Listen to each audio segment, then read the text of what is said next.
Ndikane mfaro wangu kusangana nemi pachikuva chemhemberero. Patinoti tikanzwa kuzunzwa nevanhu vari kuita mabasa akanaka, tinovadaidza nekurakidza nyika pasi rose kuti aiwa, kuno kuZimbabwe tinavo. Munoona tinodaidza vanhu vari mundima dzakasiyana-siyana. Nhasi pana mai vari pano, asi rambai muchitandadzana nesu muchagonzwa kuti vanobatawo ndima ipi. Asi hatigoni kupinda muchikamu icho chino tisina kutenda vakotsveri vedu vedandemutande, nekuti My Samba Show is powered by Dandemutande. Nedandemutande zvinoendeka.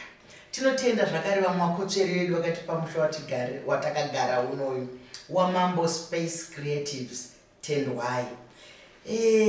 Tinokuchingamidza pachirongwa chemhemberero, pachikuva chekupembererwa basa rako rauri kuita rakanaka chose, saka ratizunza. Ndingade kutanga nekubvunza, ndoziva kuti mazita anowanda, kune mamwe pachikuva, kune mamwe echokwadi, kune mamwe emadunhurirwa. Ndikati zvisume kunyika, iwewe unonzani?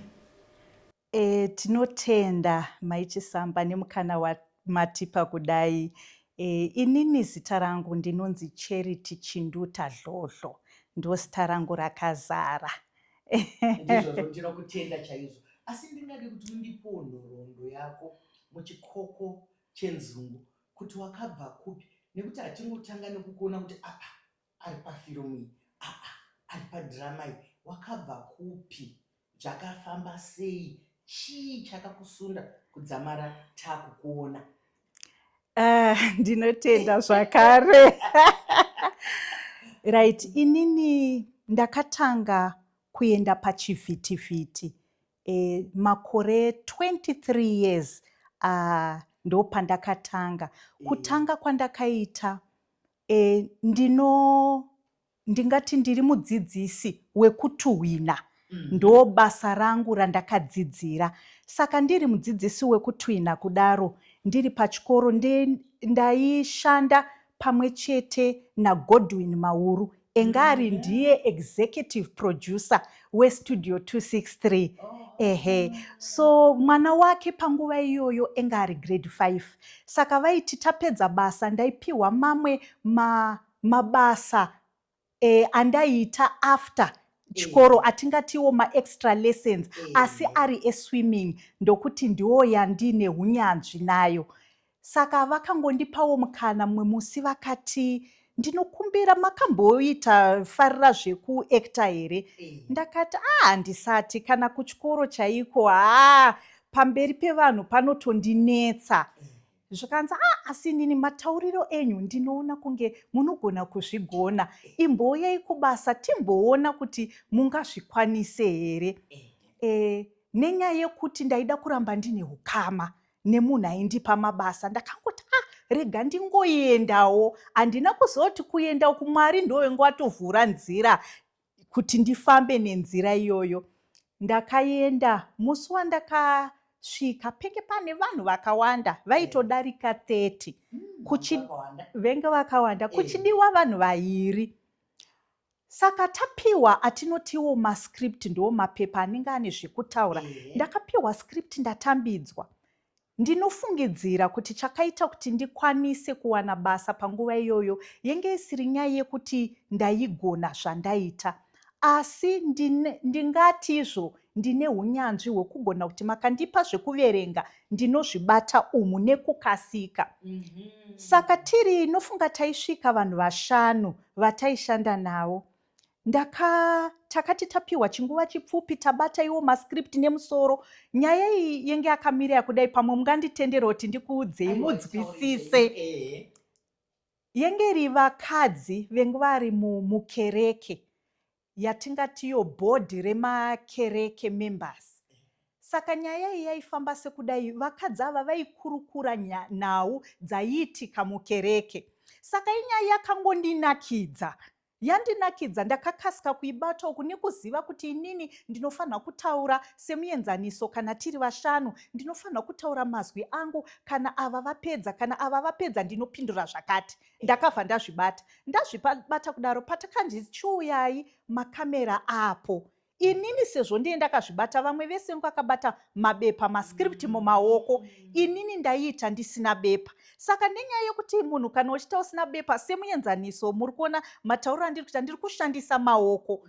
Pakasvika chikamu chekuti nyaya iyi yaisekesa, ndakabva ndati hehe. Saka ndokubva ndoona vengu vari kuseri kwemakamera vakabva vaseka, ndikafunga ndakanganisa ndikati aiwa sori. Zvikanzi aiwa sori henyu, matogona, tanakidzwa nemaitiro tenge tisina kuzvitarisira. Ndo matangiro andakaita. Pasina mazuva mairi tabva ipapo ndakabva ndadedzwa zvakanzi andikanga nomusi uyu ndendine grade 5 vana vechikoro varimo mupuu medu.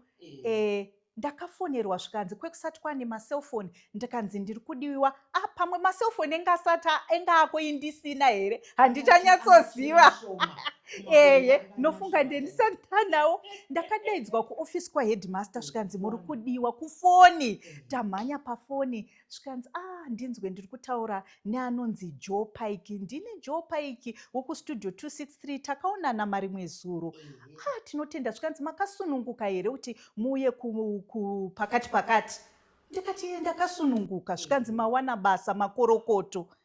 Ndikati Mwari kudzwai. Ndiri munhu ndaifarira zvakanyanya basa rangu, asi kwakauya imwe area yebasa yandaikafarira kudarika zvandaiita. Charity ndiko kunonzi kushanda kwaMwari. Kubata kwaMwari hakuuye kuchifamba netsoka, hakuuye kwakadi. Dzimwe nguva kunouya kwakaputirwa, dzimwe nguva kunouya kwakawanda, nokuti Mwari vakanga vakusarudzira kuita izvozvo. Asi izvozvo semunhuwo akamboshanda zvemascript zvechi, ndo zvatinotarisira. Ndizvo zvinotarisirwa kuti kunyange usiri kutaura nemo, asi pfungwa iri kudiwa waiisa, waitaura nenzira yako. Kwaunoberekwa iwewe, kune vamwe vakamboita iri zvemafilmu, zvemadhirama, kuti tigoti zvagara zviri mumhuri menyika. Ndiwe here wakatanga? Sekuziva kwangu ndini ndakatanga, asi dzimwe nguva ndingati chipo unochiona kuti chiripo. Ndoda kupa semuenzaniso.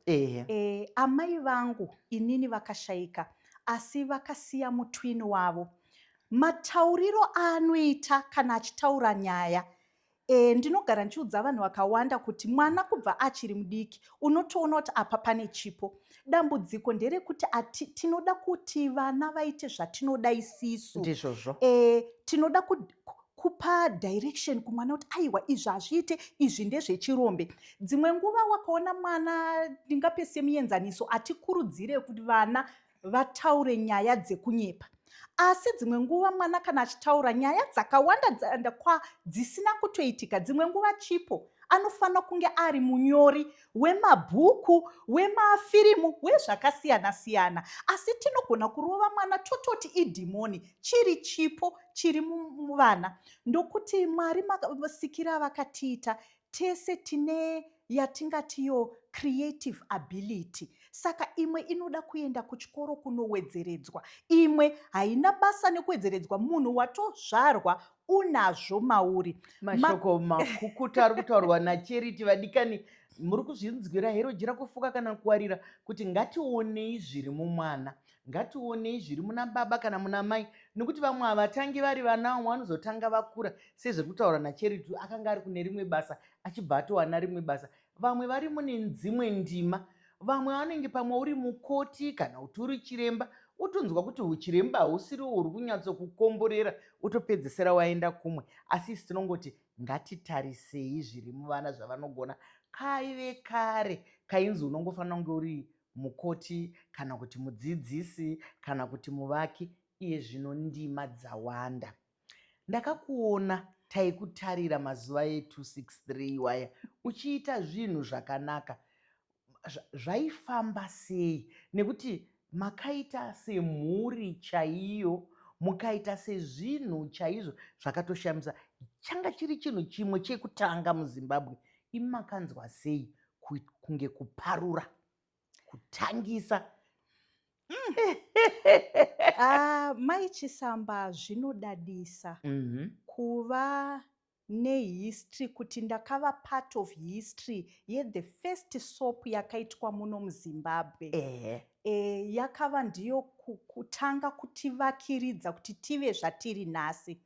Tiri iko kustudio tenge tiri mhuri yemachokwadi, semuzvamaingoona tiri pachivhitivhiti. Ndo zvimwe chetezvo zvataingorarama upenyu hwekuti usiri kubasa. Ndakaona ndisina kuona mai Huni, ndainzwa kuti ndane nguva irefu ndisina kuvaona. Taitosumudza mafoni ndokuti tenge tavaka hukama. Studio yakaita zvishamiso nokuti munoziva kuti kudini, kana vanhu vachishandidzana zvakanaka, kungave kumabasa, kungave kukereke, kungave munharaunda, munoita mhuri nekuti umhuri hwenyu hunooneka mukushanda kwenyu. Nokuti taiti kana tagarawo tichitarisa tainyatsoona kuti zvairi mhuri, zvavari vamwe chete. Endi vanhu vazhinji vakanga vari muchikwata ichocho, vazhinji vacho vakabudirira. Ndiri kuona tina honorable minister aripo, ndiri kuona iwewe uri kuenderera mberi nevamwe vakabuda ananodhi vaya nevapi. Chii chaungafunge kuti chakakonzera izvozvo? Nekuti chikwata ichocho chapedza, hachina kungogara chete.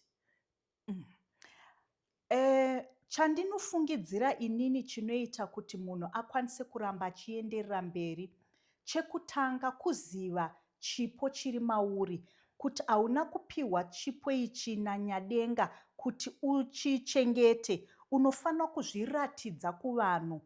Shoko raMwari rinoti be a light unto the world. Saka kana uri a light unto the world, munhu wese anofanira kukuona, haufaniri kunge wakazviviga. Ende kushandisa mukana iwowo wekuti uzoita zvimwe zvinhu kana kuti urambe uchienderera mufield yawagara uchifarira.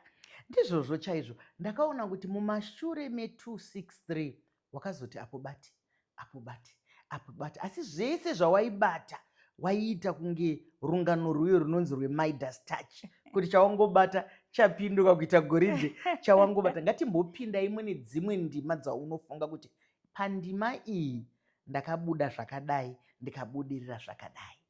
Ndinoziva kuti wakaita zvimwe zvakawanda-wanda. Ndinotoda kuti kana ndikareka kuzviverenga ungazvidudze sekuda kwako, sekugona kwako. Ndinotenda nemashoko ekuti kana takaita Midas touch, aiwa tinozviteta. Dzimwe nguva unenge uchishanda usingazive kana impact yauri kuitoisa muupenyu hwevanhu. Chandinoita inini kana ndiri pabasa, ndinozviudza kuti basa iri chandiri kuda rinofanira kudzidzisa mumwe munhu, anofanira kuwana chinobatika pane zvinhu zvandinoita. Ndakaita zveshuwa mitambo yakawandisa, asi pamwe ndingataure newekupedzesera mazuva ano kungotaurwa nezvayo, inonzi iyo Once an Actress. Once an Actress mutambo wakanyorwa, itheatre performance yakanyorwa nemunhu anonzi Tony Layton, ari mhiri kwemakungwa, atori muBritish. Mutambo uyu ndakatanga kuita nguva yeCovid. Tenge tiri palockdown, Malawi yenge isati yapinda palockdown. Mhuri yakatongoshamisika kuti amai vakuti ndakumborongedza ndakuenda kuMalawi. As a creative, unenge uri munzvimbo yekuti unoda kucreata, haudi kumanikidzana kushaya zvekuita. Ndo zviya zvandambotaura kuti kubva ari mudiki mwana unotoona kuti ari kushaya zvekuita, mupei mukana. So ndo nguva yandakashandisa kuti ndiite mutambo uyu. Mutambo uyu ndinouita ndiri ndega. Ndiri ndega kudaro ndinoita macharacters 17. Ende makauona uri very physical, vakwanda vanoti munenge muchipiduguka muchita sei, muri kuzvifambisa sei. Kubva ndichiri mudiki, ndoda kudzokera futi, kubva ndichiri mudiki ndiri munhu wekuti ndaifarira kupiduguka ndichidai tichimbotopunza zvinhu mumba, nenyaya yekuti zvenge zviri mandiri hakusi kuti musikanzwa, asi chipo chinenge chiri mauri. So mutambo uyu ndoda kuti ndiuti chovhe nezvawo, ndokuti ndakaona kuti vazhinji vedu semadzimai hatiwani mukana yekuita mitambo yakadaro makauona mutambo uyu imharidzo pachezvayo. Mumwe munhu anogona kuti muri kumbozvifambisa sei, asi munhu akagara pasi akauteerera anoona kuti itori mharidzo. Ndokuti pamutambo uyu unotaura nezvevana vasikana, kuzvichengetedza, kunyangwe even munhu mukuru akamboita mhuri hazvireve kuti wakungoita zvese zvese, hazviroti wasakara. Chokwadi, mataura shoko randafarira. Shoko raMwari rinotaura kuti our body it's a temple of God.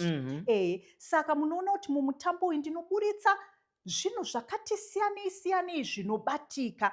Saka ndingangoti inhau yekuti basa rangu ndinorida. Izvezvi kupera kwegore rakapera ndakasarudzwa kuenda kunomirira nyika kuUK.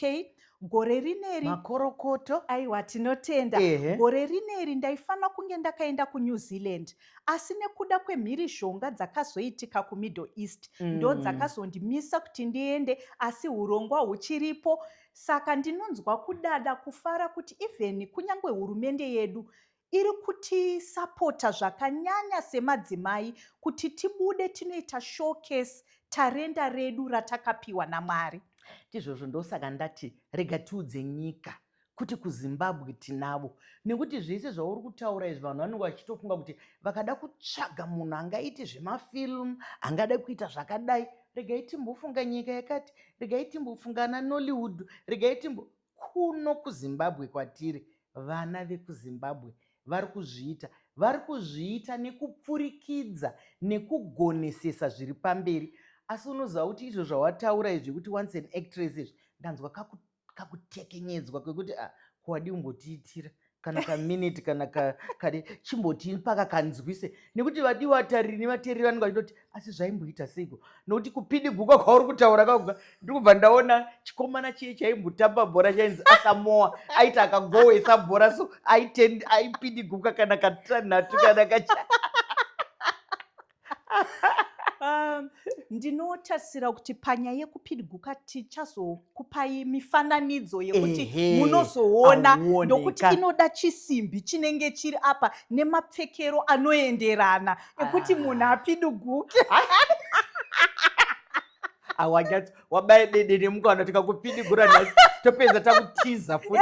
Hativaona vatu tinozopedzisira takutiza. Asi ndinokutenda, ndiri kuona pazvinhu zvako zvawakaita makabata imwe ingaiti sembiru, ingaiti secornerstone yeunhu hwedu sevanhu vatema, lobola. Sei makapinda mulobola? Nekuti isu tiri vanhu vatema ndo chimwe chinhu chinotisiyanisa nevamwe vanhu pasi rose. Chokwadi, lobola yakaitwa nenyaya yekuti tinodada neunhu hwedu nemaitiro atinoita sevanhu vatema. Lobola inogona kuitwa zvakanaka, zvese zvichifamba zvakanaka, asi unoona kuti dzimwe nguva pane zvinhu zvakasiyana-siyana zvichikonzereswa nezvikonzero zvakasiyana-siyana zvinoita dzimwe nguva isafambe zvakanaka. Saka lobola yenge ingori dzidziso kuvanhu kuti zvinhu zvinogona kudai, zvinogona kudai. Patinofanira kugadzirisa sevanhu vatema, patinoita kuunganidza vanhu kwelobola, tinofanira kunge tichifambisa nyaya takamira sei. Ndizvozvo chaizvo, nekuti kana tichinge tisina kunyatsozviziva vana vedu, chinorwadza manje cherichi ndechekuti vana vedu vazhinji vari kuita mawira mombe. Akangoona musikana wada kana kuti akangoona mukomana wada hanzi ndiye wandiri kuda, takuda kutoroorana. Hazvidaroka, hazvidaro sekutsanangura kwauri kuita. Pane kakukweshwa kanofanira kuitwa ndima iyoyo, nekuti ndima iyoyo ikapinda isina kukweshwa inomanza, hakuna kwazvinombosvika. Saka tinokutendai kana muchibata zvimwe zvinhu zvakaita senhingi selobola. Ndiri kuona panapa makaita dirty necklace yange yasvibiswa nei? Pane zvinhu zvakawanda zvinogona kuita kuti chinhu chakanaka chisvibiswe. Chinosvibiswa nesu vanhu tachisvibisa kudaro tinotadza kuchichenesa. Saka isisu dzimwe nguva patinoita mutambo uyu hatidi kuita tinoda kungosiya kuti vanhu vadzidze vega. Vanhu ndo vanofanira kutiudza kuti pamutambo wakati ndakadzidza zvakati zvakati, pane zviri zvitatu zvinofanira kubatika. Ndizvozvo chaizvo munozviita zvakanaka, nekuti munhu anofanira kuti adzidze, nokuti munoziva kuti kana ukave mutambo wekuti munhu anobva, nekuti kana zvinotengeswa nevanhu zviye zvatingati commercial ikaita yekubva yarakidza kuti uyu mushonga wemazino uyu, vachada kukwesha mazino, vachada kuzoudzoserapo, haichanakidza. Asi ikauya yakatenderera pada kuti pamwe mambonodya tsubvu, pamwe mazoshaya kuti mazino azodini, pamwe muri kuenda pamutambo mazoona kuti pamutambo apa pabude paine mazino akasviba, mozodii, munhu anobva azoti oyeya ndo zvanga zvichida kubuda. Saka ndiri kuona kuti ndiwo mashandiro enyu, munouya makawanda nekuseri. Vadiwa vatariri, munozvisumudza here? Munozvibata here? Ari pano mwana weZimbabwe Charity Dlodlo ari kuita zvinogara zvakadaro. Tikabaizwi rechirungu, she is international, haasisiri wokumusha chete, takutomugovana nedzimwe nyika. Ndizvo zvatinoda izvozvo semhuri yeZimbabwe, kuti ngatiregei kunge tiri veZimbabwe chete, ngatigoverwei ikoko kuti vanhu vaone uZimbabwe hwedu. Wakadada nenyika yako, the Zimbabwe I know. Zvakakosherei kudada nenyika yako? Nekuti mazuva ano unonzwa ukatarisa mutsvakiridza yatinoita, zvipfana zviriko izvi kana nezvimwe zvidharawo, ukangoti konzi zvakadhakwa, zvakadhakwa, kumhoresa munhu mangwanani marara sei pakaipa, abva pakaipa. Asi shoko rinoti ngatitaurei upenyu. Zvino wamuka akakusiyeni, wamhoreswa wati pakaipa, wabvunzwa zvakadhakwa, chakakunakira chii? Zvino imimi pano muri kudada kuti this Zimbabwe I know. Aiwa, mashoko makukutu ndaba mazwi enyu. Zimbabwe I know, kutaura uchidada nezvenyika yedu. Ndinogara ndichiudza vanhu kuti wakaona uchifungira kuti uri dzvinyu munomu, wakabuda kunze kwenyika pamwe uchanoita garwe, hazvife zvakadaro, unoramba uri dzvinyu. Ndokuti chinoitika kana kutoita chitototo, chokwadi, inyaya yemafungiro ako, maonero aunoita zvinhu, zvichitangira mukutaura. There is power in mashoko atinotaura. Saka mashoko edu anoumba upenyu zuva rega rega. Ndosaka tichiti kana tichimuka tichinamata, ndokuumbika kunotanga kuita zuva rako, zvinobva pamashoko ako. Mashoko makukuta wataura Charity, kuti zvinobuda mukanwa mako ndo zvinoumba upenyu hwako. Zvino kana uri munhu anongobweka achingochema, handiti mambonzwa ndichitaura kuti ava vari international, vanofamba nyika dzakawanda, vanozviziva. Hatidi pfungwa yakazara nevanhu kuti vakaenda kuchando, zvavo zvakavanakira vari kuchando. Kuchando kune nhamo dzako, vamwe vari kudzoka kuchando kuya. Zvaunenge waenda zvataurwa zviya kuti ukaenda uri dzvinyu, pamwe unonoita chidiki pane dzvinyu. Saka isusu ngatibvei kuno tiri mhuka huru, kuitira kuti kwatinenge taenda ikoko tinotoita mhuka huru dziye dzakanzi extinct, tikatora shoko rechirungu kuti tatokurisa. Ndinoziva kuti iwe uri munhukadzi. Imomo mundima mamuri imomo mune ruremekedzo rwakadii, munopanana nzvimbo dzakadini. Nekuti kare vanhu vaingochema unzi zvakawanda varume izvi, zvakawanda varume izvi. Saka iwewe tsigiro yauri kuwana kumhuri yako, tsigiro yaunozvipa, noti wega unofanira kuzvitsigira futi kana uri mundima idzodzi, ungati kudii? Tsigiro inini yandinozvipa, ndinotanga nekuzviudza kuti ndiri ani muna Kristu. Iyoyo inoita kuti pandinobuda kunze uko, ndokuti ndatanga nekuzviremekedza zvandinonosangana nazvo semunhu wechidzimai ndichishanda nevarume. Ndine pandinoti muganhu unogumira apa. Kana taakuita izvi hazvisisiri zvebasa.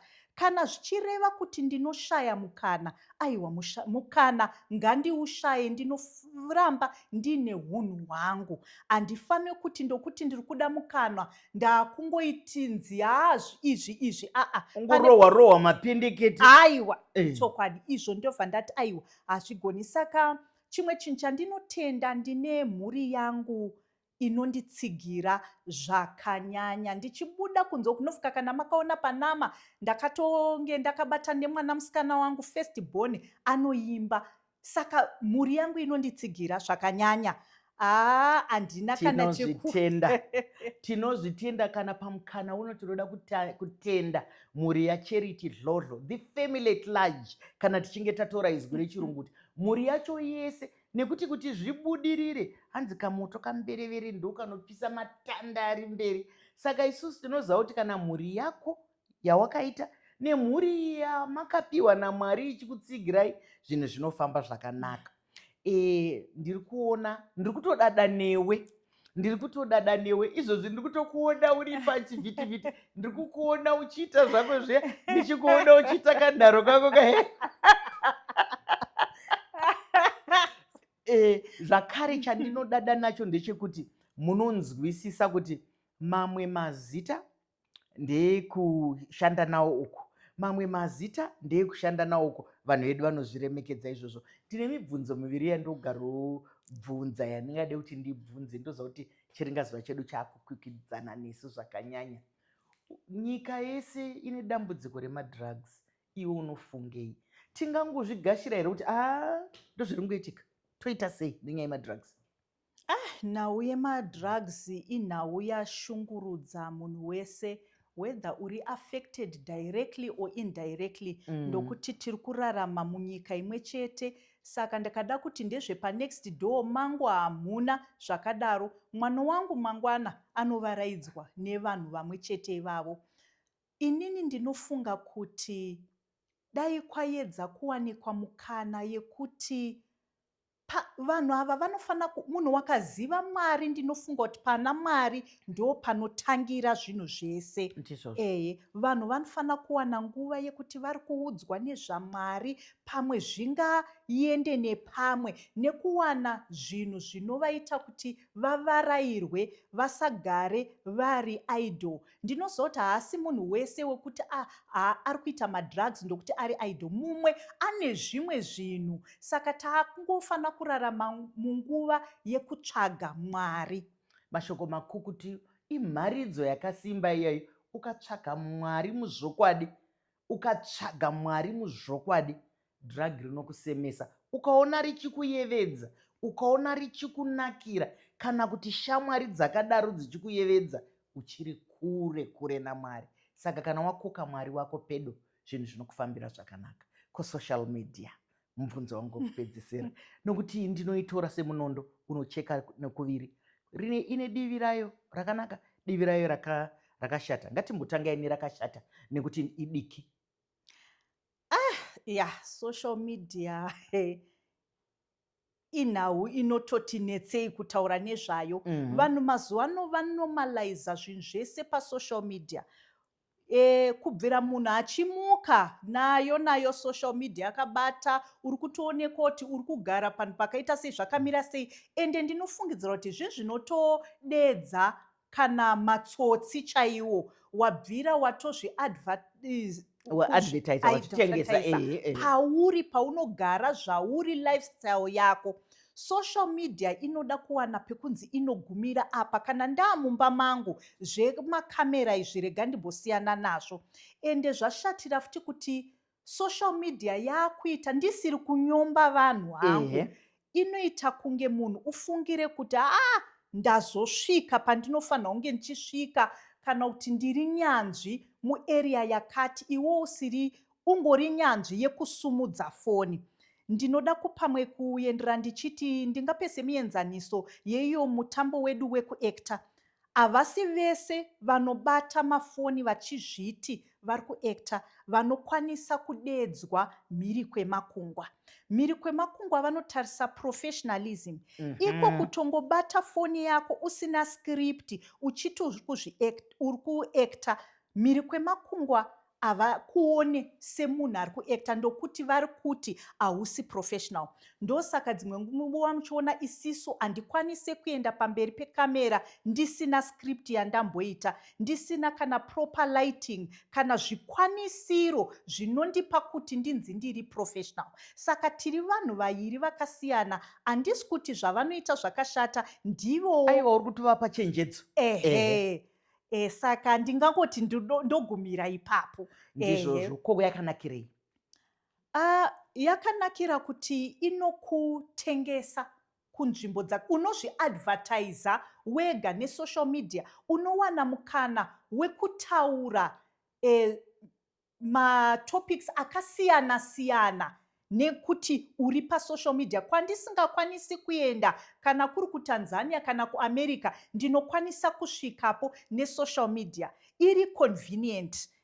Ndinokutenda chaizvo. Wanga uri mufaro wangu kutandadzana newe pano Charity, asi wataura mashoko akanaka akasimbarara kuti vazhinji vari kubva paizwi ratabereka rechirungu professionalism, unyanzvi.